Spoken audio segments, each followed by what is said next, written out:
Hello Homo sapiens, this is Boris from Excitement for the Eyes.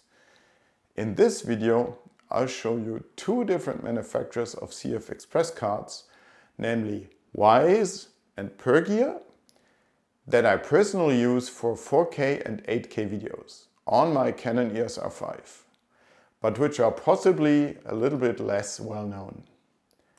Their advantage is that they are relatively cheap in comparison to established, more well-known manufacturers.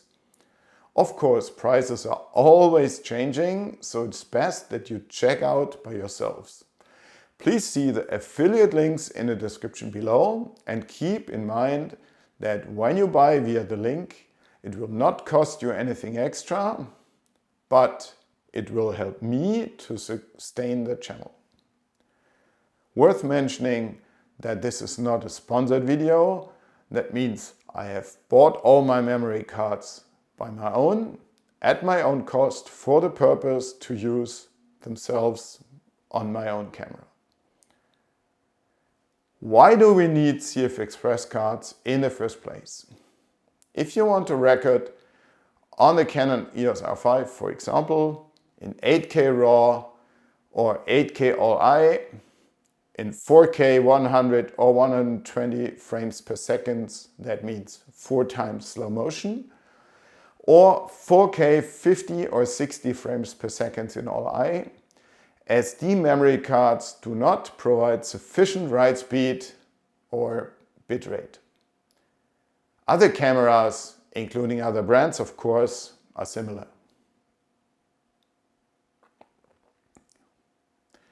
One of the most important characteristics of memory cards is their reliability, because, of course, nobody wants to lose their valuable photos and videos. I have personally used my Wyze 2TB card at -20 degrees Celsius, that means -4 degrees Fahrenheit, for filming polar bears in 4K with 100 frames per second, meaning 4 times slow motion, in Spitsbergen, in Svalbard, in the very north of Norway, halfway to the North Pole.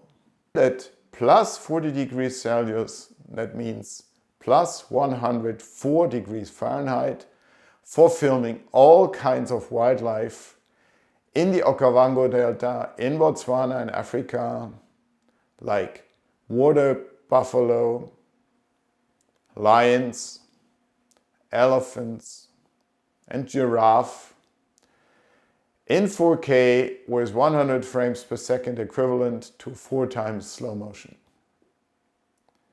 I hope when watching this you feel the power of filming in 4K 100 frames per second. That means 4 times slow motion.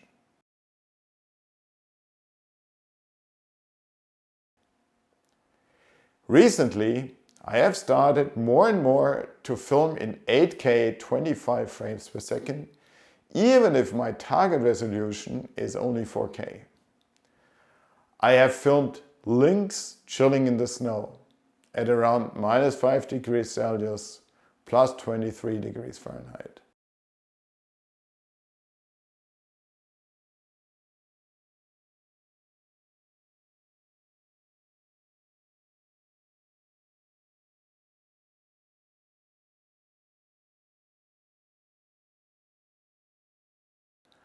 I've also filmed bald ibis in 8K 25 frames per second and 4K 100 frames per second in Andalusia in the south of Spain at around plus 20 degrees Celsius, 68 degrees Fahrenheit.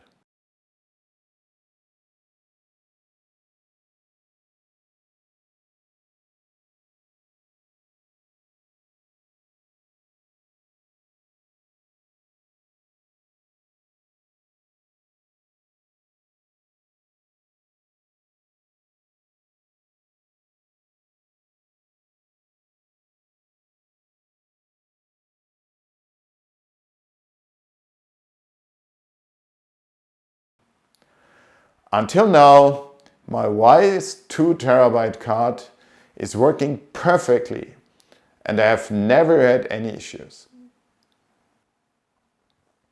My PerGear 2TB card I've not yet used under any extreme conditions like that. This video, however, is being recorded on the PerGear 2TB card in 8K 25 frames per second HDR-PQ. Until now, it's working without any issues, and I will keep you updated in case any new or contradicting experience. As I have just indicated, I personally use large 2TB cards. What size of cards do you use?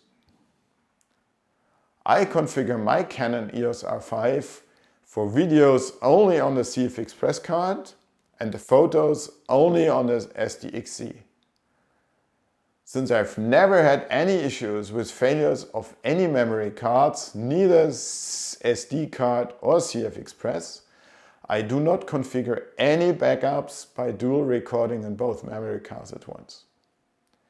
However, I would really love to know what is your personal experience concerning failure of memory cards and how do you configure your camera to record photos and videos on the different cards.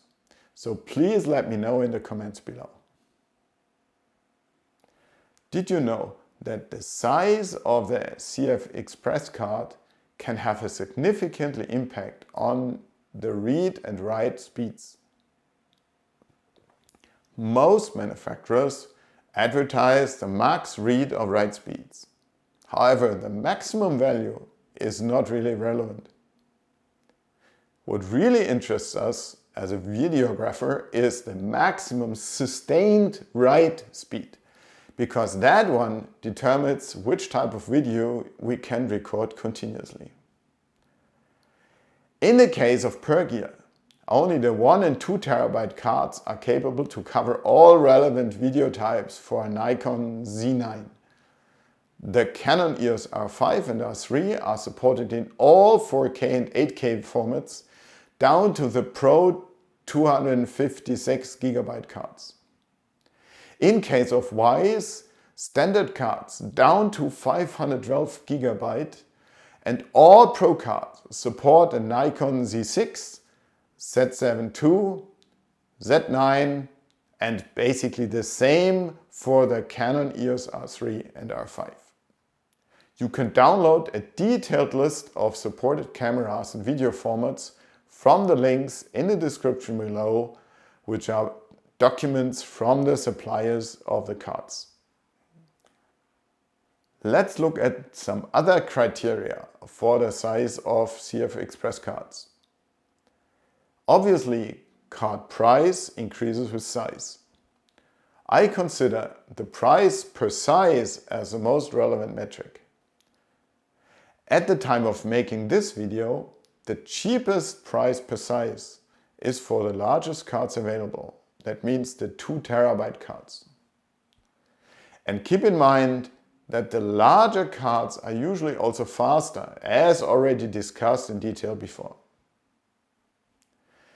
The advantage of large memory cards is that you have to download less frequently the images from the camera to your computer, which may be useful in rough and dirty environments like the Arctic, desert, or any environment where you can easily run out of power supply for your computer, like on a safari or expedition. Last but not least, I use a case for protection of my spare memory cards. Maximum 3 CFexpress for video plus 4 SDXC for photos. I use a similar case for the SDXC cards only for my secondary Canon camera, which is an EOS R7. From the outside, both cases look nearly identical. Please see the affiliate links below. Finally, I hope that you have enjoyed this video and my experience will be helpful for you. I'm looking forward to your comments and please do not hesitate to like or subscribe in order to not miss any of my future videos. See you next time.